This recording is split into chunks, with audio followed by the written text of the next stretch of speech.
Lo stadio comunale Filippo Raciti di Siderno ha ospitato l'annuale appuntamento con lo spettacolo Insieme si può, un'iniziativa che coniuga solidarietà e legalità grazie ad un progetto promosso alcuni anni addietro dall'omonima associazione Onlus presieduta da Francesco Minici, dirigente provinciale del SIULP, sindacato di polizia.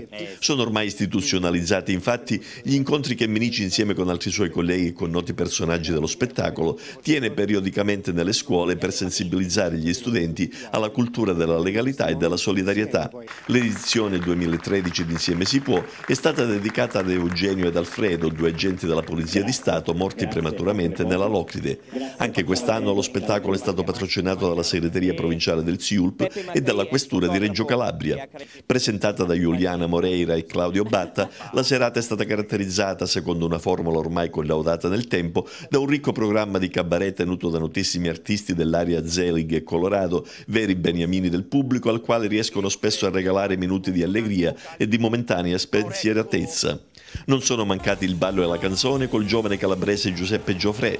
Riconoscimenti sono andati quest'anno per l'impegno e la professionalità dimostrati nel loro lavoro al dirigente della squadra mobile di Caserta, Alessandro Tocco, e dall'inviato di Striscia la Notizia, Edoardo Stoppa, autore di tante coraggiose denunce sui maltrattamenti agli animali.